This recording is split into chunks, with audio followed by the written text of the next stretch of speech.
ඉතින් කොහොමද මගේ ප්‍රිය හිත මිතුරු මිතුරියනි ඉතින් අද මම අරගෙන ආවේ ඔයාලට 2024 කියන්නේ මේ අවුරුද්දේ මේ වෙනකොට ඇවිල්ලා තියෙන හොඳම ෆිල්ම් ටික නෙමෙයි මම බලපු හොඳම ෆිල්ම් ටිකක් අරගෙන තමයි අද මම ඇවිල්ලා තියෙන්නේ.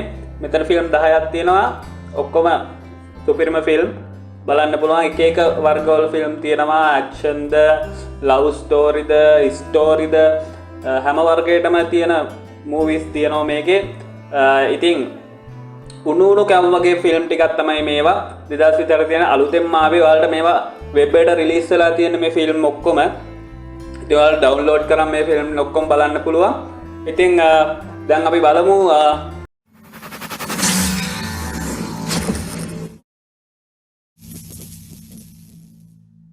අපේ 10 වෙනි තැනට තියෙන ෆිල්ම් එක තමයි The Fall Guy. මේකේ පට්ටම චරිතයක් ඉන්නවා එමිලි බ්ලන්ට් ඉන්න මේකේ ප්‍රධාන චරිතයකට. ඔයාලා දන්නවා එමිලි බ්ලන්ට් කිව්වයින් පස්සේ ගොඩක් සුපිරි මූවීස් වලට රඟපාලා තියෙනවා. ෆිල්ම් ටිකක් කිව්වොත් Age of Tomorrow, Quiet Place Part 1 Part 2 දෙකේම රඟපෑවා. Oppenheimer එකේ රඟපෑවා. මාරම ඇක්ටිං ටිකක් තියෙන නිලියක් තමයි එමිලි බ්ලන්ට් කියන්නේ. ඉතින් මෙයාගේ සුපිරිම ඇක්ටිං ටිකක් ඔයාලට බලා ගන්න පුළුවන්. මූවි එක ගැන කතා කරොත් මේකේ තියෙන්නේ ෆිල්ම් එකක් හදන සීන් එකක් ගැන. ඇක්ෂන් ෆිල්ම් එකක් හදනවා. මේකේ ඉන්නවර ඇක්ෂන් ෆිල්ම් වල ඉන්නවනේ නළුවට රඟපාන්න බැරි ඇක්ෂන් කැරි රඟපාන කට්ටිය. ඒගොල්ලොන්ට කියන්නේ ස්ටන්ට් මෑන්ලා කියලා. ස්ටන්ට් මෑන් කෙනෙක් වටා තමයි මේකේ කතාව තියෙන්නේ. ස්ටන්ට් මෑන් කිව්වෙන් පස්සේ උන් තමයි ඇත්තටම වැඩකාරයෝ. උන් තමයි අර කාර් වලින් පෙල්ලන ඒවයම කාර් වලින් පයින් එහෙම කරන්නේ. ඉතින් අනේ උන් එකෙක් වටා ගිය මේ කතාවක් තමයි මේකේ තියෙන්නේ. ඉතින් පට්ට ගති හොඳ ස්ටෝරියක් තියෙනවා. අනික මේ කොමඩි මූවි එකක්. මාර ආතල් කෑලි තියෙනවා hina වෙන්න පුළුවන් හොඳට. ඒ වගේම මේකේ පැත්තකින් සයිඩ් එකෙන් ලව් ස්ටෝරියකුත් යනවා. ඉතින් අනිවාර්යෙන් බලන්න මේකත් සුපිරි ෆිල්ම් එකක්. 9 වෙනියට තියෙන ෆිල්ම් එක තමයි Civil War. මේකේ තියෙන ඇමරිකාවේ Civil War එකක් ගැන. ඒ කියන්නේ Civil War එකක් කිව්වන් පස්සේ ඇමරිකාව ඇතුළෙම සිද්ධ වෙන ඇමරිකාවේ ඉන්න මිනිස්සුම දෙපිලකට බෙදලා ගහ ගන්න සීන් එකක් තමයි තියෙන්නේ. මේකේ හොඳම දේ තමයි මේකේ තියෙන්නේ දැන් Civil War එක ගැන නෙමෙයි මේක රිපෝට් කරන්න යන ජර්නලිස්ට්ලා සෙට් එකක් එක්ක තමයි කතාව ගලාගෙන යන්නේ. ඉතින් ක්‍රිස්ටියන් ඩන්සෙට් ඉන්න ප්‍රධාන චරිතයට ඔයාලට මතක නම් ස්පයිඩර්මෑන් අර 2003 වගේ ආවේ ට්‍රයිලොජි එකක්. අන්න ඒකේ රංගපාන එක්කෙනා තමයි රංගපාන්නේ ක්‍රිස්ටියන් ඩන්සෙට්. එයා තමයි මේකේ ප්‍රධාන චරිතයකට රංගපානවා. ඉතින් මේකේ බලා ගන්න පුළුවන් මාරම ලස්සන සීන්ස් වගේක් තියෙනවා. ඒ කියන්නේ අර ෆොටෝ ගහන අපිට හොඳට මේකෙන් ඉගෙන ගන්න පුළුවන් ෆොටෝ ගහන ඇන්ගල්ස් එහෙම කොහොමද කියලා. අන්න එහෙම පුළුවන්. තව තියෙනවා මේක අර පොඩ්ඩක් තියෙනවා අර යුද්ධයකදී වෙන දේවල් ඇත්තටම බලා ගන්න පුළුවන් විදියටම හදලා තියෙනවා. යුද්ධෙදි මොනතරම් කුරිරු වෙනවද කට්ටිය මොනතරම් හැසිරෙන විදිය එහෙම කොච්චර දරුණු වෙනවද කියලා හොඳට මේකෙන් පැහැදිලි කරලා තියෙනවා. ඉතින් මේකත් බලන්න ඔයාලා. 8 වෙනි තැනට තියෙන්නේ The Bike Riders කියලා මූවි එකක්. මේක ඇත්තටම කොහෙවත් මම වැඩි දැකලා තිබුණ නෑ. හැබැයි මේ මං YTS එකේ පොඩ්ඩක් සර්ච් කරනකොට තමයි මේ ෆිල්ම් එක දැක්කේ. කියන්න ඕන මං හිතුවේ නෑ මේක මෙච්චර හොඳ වෙයි කියලා. හැබැයි සුපිරි මූවි එකක්. මාර සෙට් එකක් ඉන්නේ ඇක්ටිං කරන්න. විශේෂයෙන් කිව්වොත් ටොම් හාඩි ඉන්නවා. ටොම් හාඩි කිව්වම හැමෝම දන්නවා කොච්චර දක්ෂ නළුවෙක්ද කියලා. තව ඉන්නවා නෝමන් රීඩ්ස් ඉන්නවා. නෝමන් රීඩ්ස් කියන්නේ ඔයාලා බලලා තියෙනම් වෝකින් ඩෙඩ් කතාවෙන් ප්‍රධාන චරිතයක්. පොර ඉන්නවා තව ඔස්ටින් බට්ලර් කියලා අලුත් නළුවෙක් ඉන්නවා. ඉතින් මාර ගති සීන් එකක් තියෙන. ඒ කියන්නේ මේගොල්ලෝ මුලින්ම අර හාර්ලි ඩිවිසන් කියලා බයික් ජාතියක් තියෙන ඒවා තමයි ගොඩක් කට්ටිය පදින්නේ මේක ඉන්න කට්ටිය. ඒගොල්ලෝ ක්ලබ් එකක් හදන. ඒ පාරේ ක්ලබ් එක නිකන් මැරකල්ලියක් බවට පත් වෙන සීන් එකක් තියෙන්නේ. සීන්ස් එහෙම ගත්තාන් පස්සේ පට්ටම ගති මේගොල්ලයි තව විශේෂ දෙයක් තමයි මේගොල්ලයි කතා කරන ඇක්සන්ට් එක එහෙම මාර ගති. ඒ කියන්නේ අර අමුතු ඇක්සන්ට් එකකින් තමයි කතා කරන්නේ. මේකේ ගෑනු කෙනෙක් ඉන්න ප්‍රධාන චරිතයට එයාගේ ඇක්සන්ට් එක ගත්තත් මාරම ලස්සනයි. ඉතින් හොඳ මූවි එකක්. ගොඩක් කට්ටිය බලලා නැහැ මං හිතන්නේ මේ මූවි එක. හැබැයි හැමෝටම බලන්න වටින මිනිස්සුන්ගේ හැඟීම් එක්ක තියෙන මිනිස්සුන්ට පවර් එක ලැබුණාම මොකක්ද මේ මිනිස්සුන්ට වෙන්න කියන දේවල් එහෙම ඉතා සියුම්ව තියෙන මූවි එකක් තමයි මේක. සුපිරි, අනිවාර්යෙන් බලන්න. ඊළඟට 10 9 8 7 වෙනිදන්ට තියෙන ඉතින් Furiosa Mad Max Saga කියන මූවි එක. ඉතින් ඔයාලා දන්නවා මේක Mad Max කියන ෆිල්ම් සීරීස් එකේ දැන්ටාව ස්ප්‍රින් ඕෆ් එකක් විදිහට තමයි මේක එන්නේ. Furiosa කියන කැරක්ටර් එක වටේ Furiosa හැදෙන්නේ කොහමද? එහෙම තමයි මේක තියෙන්නේ. Furiosaට මේක රඟපාන්නේ නිලි ඇත්තට මට නම නම් මතක නැහැ. එයා තමයි අර Queen's Gambit එකේ රඟපාන්නේ. Queen's Gambit කියලා chess හදින TV series එකක් තියෙනවා. ඒක රඟපාන්නේ මේ ගෑනු එක්ක නම තමයි. එතකොට ප්‍රධාන චරිතයක් තව ඉන්නවා තෝර් විදියට අපි හැමෝම දන්න ක්‍රිස් හෙම්ස්වර්ත් රඟපානවා. මේක හොඳම දේ තමයි මේක අර ස්ටෝරි එක බිල්ඩ් කරන විදිය මාරම ගති. ස්ටෝරි එක මාරම ගතියට බිල්ඩ් කරලා තියෙනවා. මේ Furiosa පොඩි කාලේ ඉඳන් මේ වෙනකොට පත් වෙලා ඉන්න තත්ත්වය පිළිබඳව මාර ගතියට ගලපලා හොඳටම ස්ටෝරි ලයින් එක තියෙනවා. ඒ වගේම ඇක්ෂන් උත් টপ නොච් එකේ තියෙනවා. ඉතින් මේකත් මේ අවුරුද්දේ ආපු හොඳම ෆිල්ම් එකක්. ඊළඟට තියෙන ෆිල්ම් එක තමයි Challengers. මේක තියෙන ස්පෝර්ට් මූවි, ස්පෝර්ට් ඩ්‍රාමා කියන කැටගරි වලට වැටෙන මූවි එකක්. ප්‍රධාන චරිතයට ගොඩක් ප්‍රධාන චරිතය නිසා තමයි මේක මෙච්චරම ජනප්‍රිය වෙන්නේ, මෙච්චරම හොඳ වෙලා තියෙන්නේ තමයි තන ප්‍රධාන චරිතය නිසාමයි. මේක ප්‍රධාන චරිතයට රඟපාන්නේ තරුණ සෙන්ඩායා කිව්වම ස්පයිඩර්මෑන් තව ඩූන් නේම චිත්‍රපටවල රඟපාලා තියෙන මේ ඉතාමත් තරුණ විශිෂ්ට නිලියක්.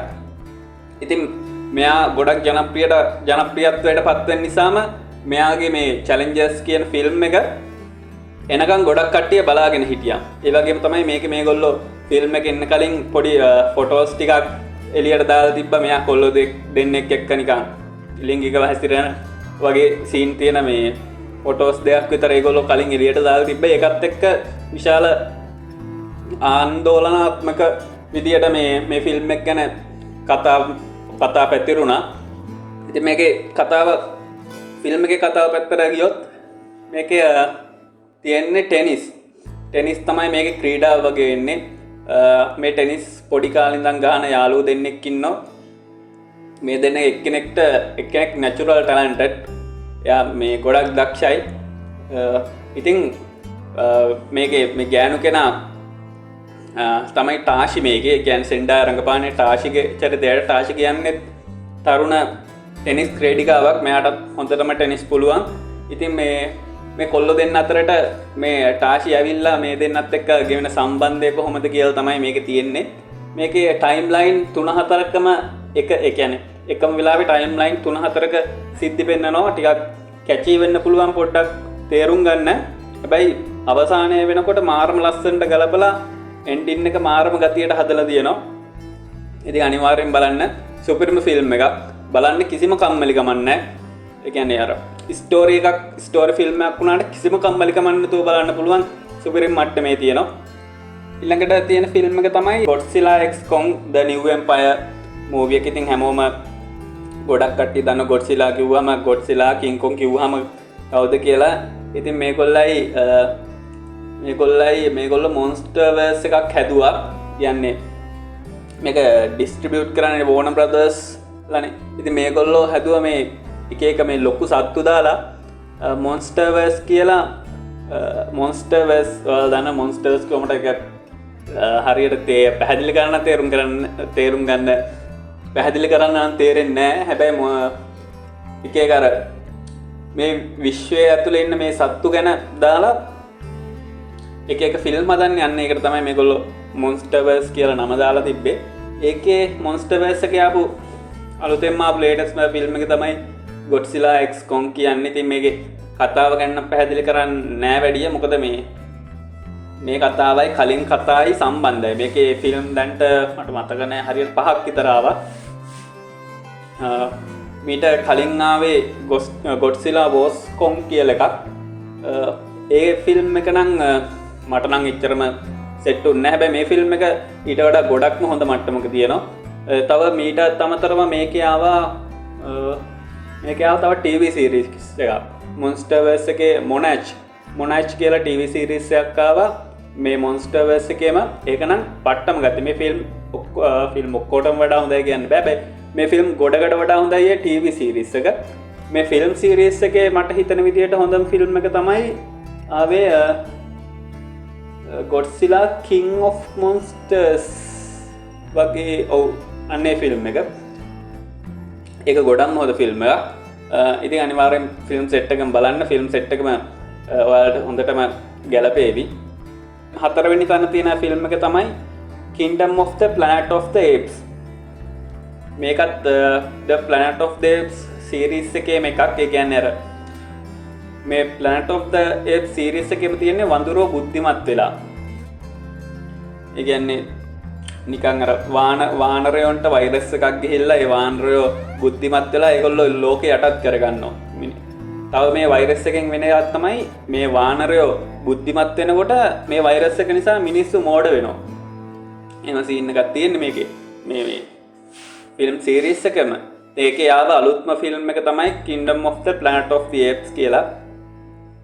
මේක ඇතුල් කතාවට ගිහිල්ලා ඇත්තටම මෙතන කියලා වැඩක් නැහැ. මොකද මේ ෆිල්ම් සීරීස් එකම බැලුවොත් තමයි ඔයාලට ගොඩක්ම හොඳට මේක තේරෙන්නේ. නැත්තම් නිකම් ෆිල්ම් එකක් බලනවා වගේ එකක් තමයි. මේ ෆිල්ම් සීරීස් එකම බලලා තියෙනම් මේක ඔයාලට හොඳටම සෙට් වෙවි. අනිවාර්යෙන් බලන්න. මේ අවුරුද්දේ ආව තවත් මේක නියම මූවි එකක්. ඉතින් අපේ 3 වෙනි තැනට තියෙන මූවි එක තමයි Twisters කියලා මූවි එකක්. මේකත් මම අහම්බෙන් දැකපු මූවි එකක්. හැබැයි මේක මාරම ගති. මාරම ගති කියන්නේ මේ වගේ ෆිල්ම් ඇත්තටම ගොඩක් අඩුයි බං හොය හිටියේ. ඒ කියන්නේ අර මේකේ තියෙන්නේ ටොනේඩෝ සම්බන්ධ සීන් එකක්. අර ස්වභාවික විපත් වගේ තියෙන ෆිල්ම් වලට මගේ පෞද්ගලික ගොඩක් කැමැත්තක් තියෙන නිසා තමයි මේක 3 වෙනි තැනට තියෙන්නේ. මේකේ ෆිල්ම් එකේ නම් පොඩි ඔයාලට බැලුවම සමහර තැන් තියෙනවා හරි නෑ වගේ තේරෙවි. හැබැයි මේකේ කතාව ගත්තොත් මාරම ගති කතාවක් තියෙනවා. අනික මාරම ඉන්ටෙන්ස් එකක් තියෙනවා මේ ෆිල්ම් මේ කියන්නේ. මේ ස්වභාවික විපත් තියෙන ෆිල්ම් වල බලන්න මාරම ආසයි. මාරම ඉන්ටෙන්ස් ගතියක් තියෙන හැම ෆිල්ම් එකකම වගේ. ඒකට තමයි මම ගොඩක්ම ආස. ඒක නිසා තමයි මේ ෆිල්ම් එක මෙච්චර හොඳ වෙන්නේ. ටොනේඩෝ සම්බන්ධ සීන් එකක් තමයි මේකේ තියෙන්නේ.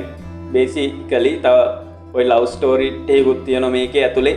තව මේකේ කෙල්ලෙක් ඉන්න පට්ට ගති. ඒකත් විශේෂම දෙයක් මේ ෆිල්ම් එක දිහට බලන් ඉන්න. ඉතින් ඒක තමයි මේ ෆිල්ම් එක ගැන කියන්න තියෙන්නේ. දෙවනි තැනට තියෙන්නේ Love Lies Bleeding. මේක ගත්තාම මේකේ ප්‍රධාන චරිතය විදියට ඉන්නෝ හැමෝම වගේ දන්නවා Twilight කියන සීරීස් එකේ ෆිල්ම් සීරීස් එකේ ප්‍රධාන චරිතය වුණ ක්‍රිස්ටින් ස්ටුවර්ට් තමයි මේකේ ප්‍රධාන චරිතය රඟපාන්නේ. මේකේ තියෙන්නේ මේකේ පොඩ්ඩක් සාමාන්‍ය ෆිල්ම් වලට එහා ගිහිල්ලා වෙනස්ම කතාවක් තියෙන ෆිල්ම් එකක්. මේකේ තියෙන්නේ ෆීමේල් ඒ කියන්නේ ගෑනු කෙනෙක් බොඩි බිල්ඩර් කෙනෙක් වෙන කතාවක් තියෙන්නේ.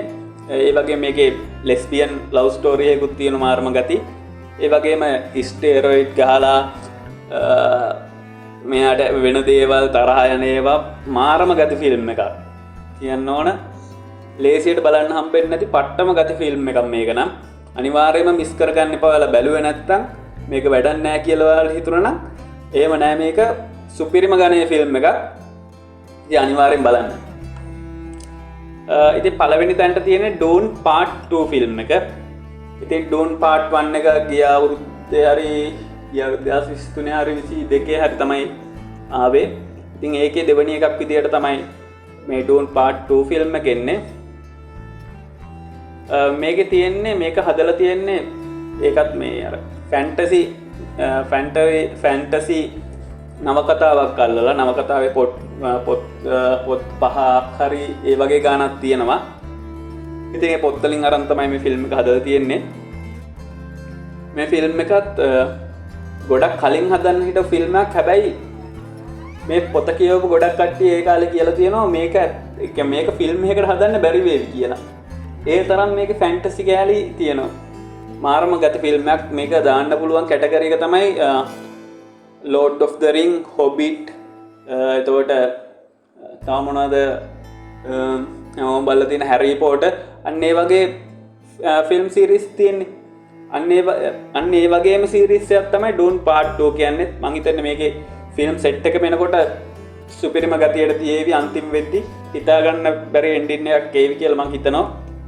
ඉතින් මාරම ගති ෆිල්ම් එකක්. මේකේ කතාව ගත්තායින් පස්සේ කියන්නේ පොත් ඔක්කොගෙම තියෙන ඒවා ගත්තායින් පස්සේ මේකේ තියෙන්නේ හරියට මේක ගොඩක්ම සමාන වෙන්නේ මට අමතක වුණා ස්ටාර් වෝර්ස් වලට.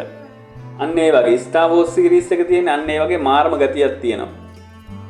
ස්ටාර් වෝර්ස් එකේ අර ෆන් ගතිය තියෙන ස්ටාර් වෝර්ස් එකේ ෆන් ගතියක් තියෙන ෆන් ගතිය පොඩ්ඩක් මේකේ අඩුයි හැබැයි මාරම සීරියස් මාරම ගතියට තියෙනවා අර එක එක ලෝකවලට යන ඒවා එක එක ලෝක පාලනය කරන ඒවා ඒ කියන්නේ මේකේ අර මේ පෘථුවිය කියන එක නෑ මෙතන තියෙන්නේ අර ඒකට කොහොමද කියන්නේ අර මන්දාකිනිය පුරාම පැතිරුණු ශිෂ්ටාචාරයක් වටා තමයි මේ ෆිල්ම් එක ගොඩනැගිලා තියෙන්නේ. ඉතින් මාරම ගතිය අනික මේකේ ගොඩක් තියෙනවා තමයි දැන් අපිට රිලේටඩ් නැති එක එක කැලිනි අර හැරි පොටර් එකේ මැජික් අපිට රිලේටඩ් නැහැ නේ. ෆිල්ම් එක බලද්දිනේ අපිට ඒව ඉගෙන ගන්න පුළුවන්. අන්න ඒ වගේ තියෙන මේකෙත් එක එක සත්තු ඉන්නෝ එක එක යානා තියෙනවා. ඒව අපිට ෆිල්ම් එක බලද්දි තමයි මේ මොනවද කියලා අපිට හරියට තේරුම් ගන්න පුළුවන් ඉන්නේ. ඉතින් මාරම ගතිය මාරම කුතුහලයකින් බලන්න පුළුවන් සුපිරිම ෆිල්ම් එකක් තමයි ඩෝන් පාර්ට් 2 කියන්නේ. ඉතින් මෙන්න මේ ෆිල්ම් 10 තමයි මං මේ අවුරුද්දේ බලපු හොඳම ෆිල්ම් 10. ඉතින් මට මිස් වෙලත් ඇති ගොඩක් ෆිල්ම්. ඉතින් ෆිල්ම් වෙන ෆිල්ම් ඔක්කොම බලන්න බෑනේ. ඒක නිසා මට හොඳ ෆිල්ම් මිස් වෙලත් ඇති. ඒක නිසා ඔයාලා මේ ෆිල්ම් 10ට වඩා හොඳ ෆිල්ම් කියන්නේ මේ ෆිල්ම් 10ට වඩා හොඳ නෙමෙයි. මේ ෆිල්ම් 10ට එන්න ඕන තව හොඳ ඔයාලා බලලා තියෙන හොඳ ෆිල්ම් තියෙනවා නම් අනිවාර්යෙන් කමෙන්ට් එකකුත් දාන්න.